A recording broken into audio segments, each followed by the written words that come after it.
Now that we know what's wrong with the Jag, we're gonna get it ready to do daily duty in the winter.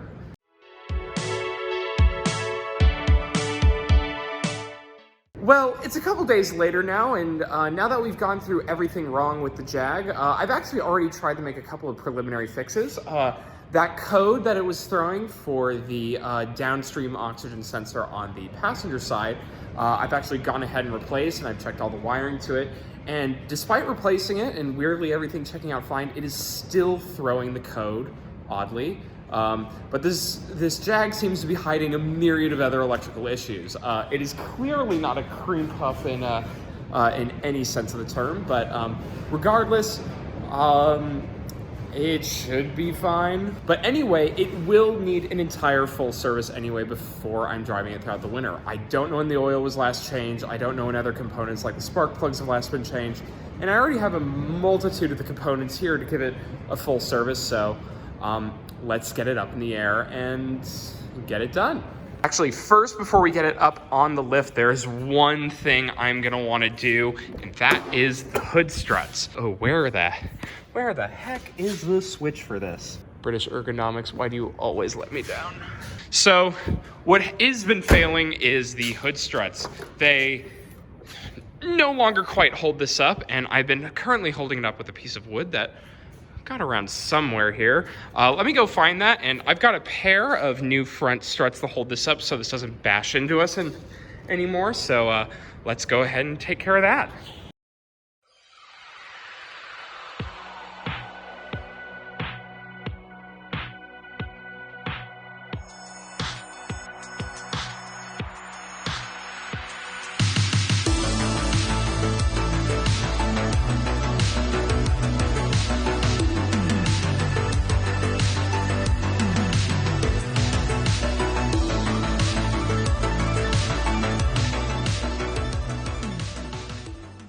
So now that I've got the car up in the air, the story actually becomes rather interesting. It's a little bit of a mixed bag of both bad and good. On the good side of things, back here, stuff is looking pretty great. There's a nearly new set of conies. In fact, they're new all around. And the diff looks to be in good shape. As we move forward, though, the suspect carrier bearing, I'm still not sure. I'll have to take a little bit of a closer look at that, but this is what I'm suspecting is causing the major drive, well, not major, kind of noticeable drive shaft vibration. Kind of feels like you're running over rumble strips.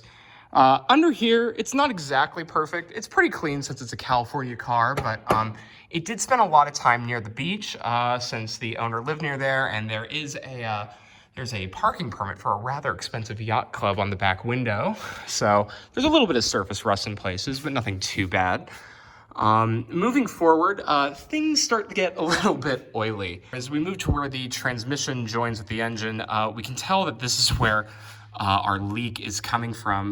The access port to be able to see the torque converter is missing, and it is dripping fluid out into the floor. It's not a lot, but I kind of want to get an access port on there simply just to reduce the fluid leak, but not going to drop the transmission to do that.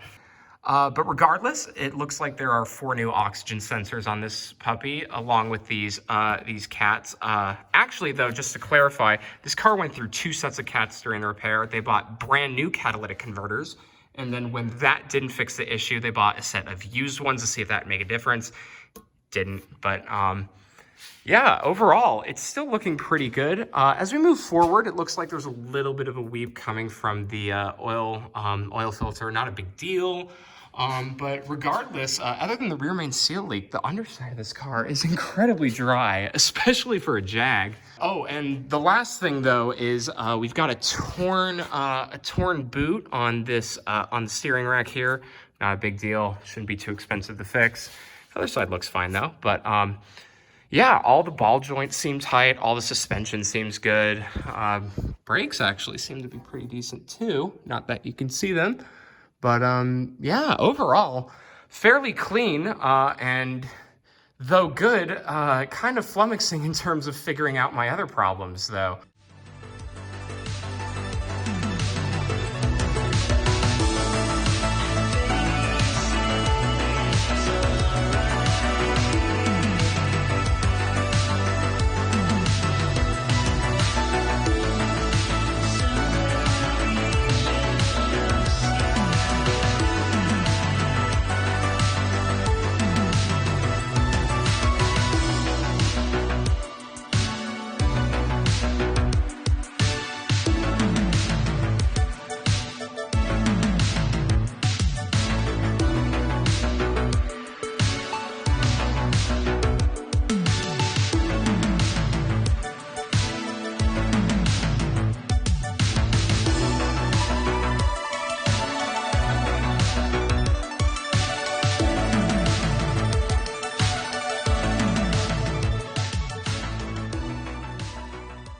So before I go ahead and add the remaining 2.5 quarts of oil to this engine, this engine takes a massive 7.5 quarts. I'm gonna add a little bit of this stuff.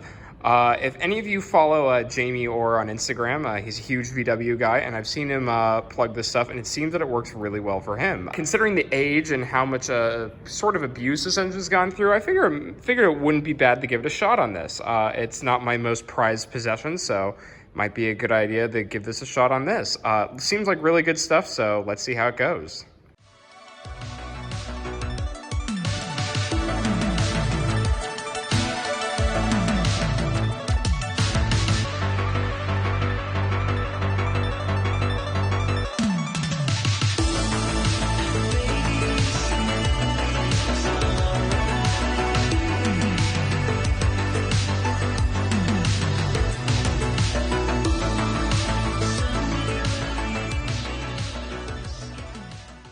Geez, it does sound like the end of the world out there, but it's just a little bit windy as it gets here in Southern California. However, now though that the oil's been changed, I'm going to go ahead and do the air filter as well and all the spark plug.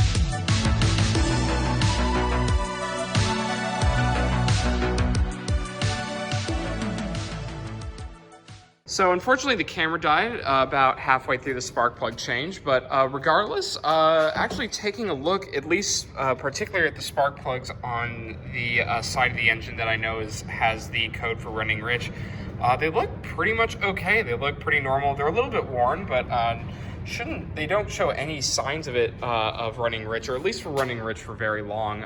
Same story on the other side, but regardless, everything here in the engine bay is done. We've got the air filter done, all the spark plugs, and the oil change done.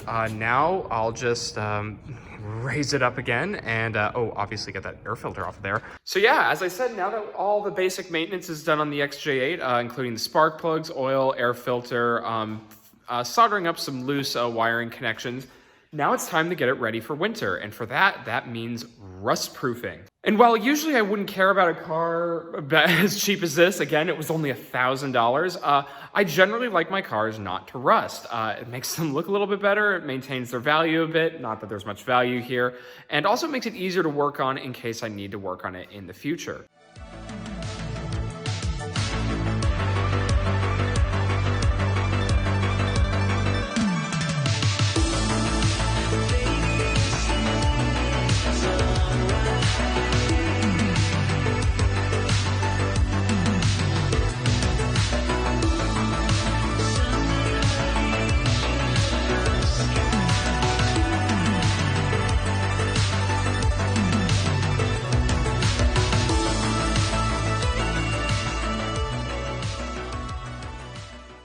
So now that we've got the XJ thoroughly undercoated, we are going to go ahead and add some new wipers. The wipers on this thing, I'm assuming, are about 3 or 4 years old at this point. They're barely doing their job, or actually wiper, rather. These are mono wiper cars, which are super cool.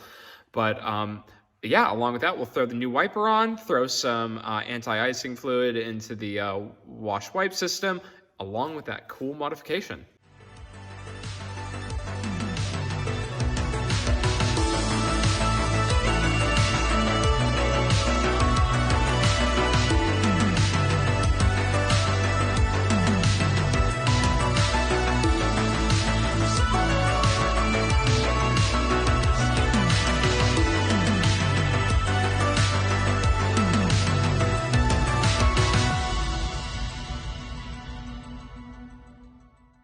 And that's that. The XJ has got a roof rack.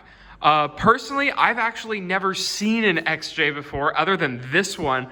at least in person with a roof rack. I've seen 1 or 2 online with roof racks, but they're not very common at all. I really wish I could have found a set of the OEM Jaguar roof bar load systems, but they're almost impossible to come by. And considering this is a beater car, I'm okay with something else. Considering though that all my current roof rack accessories are Thule anyway, I figured it'd be a good idea to find a set of Thule rain gutter attachments so I could add an old set of bars that I had to it. And so for relatively low cost, I've got an awesome looking roof rack on my XJ.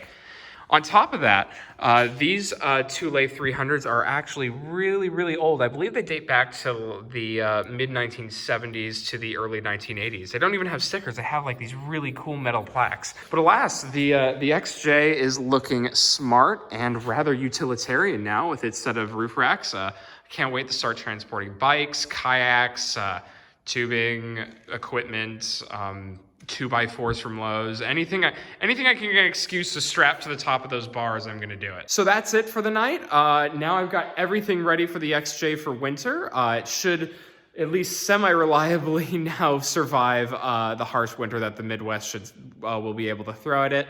But before we do that, it desperately needs to be cleaned. Before I bought it, it had been sitting outside for a year and a half, and it's kind of dirty in a lot of weird places. So next video, we're gonna detail this baby out. And until next time,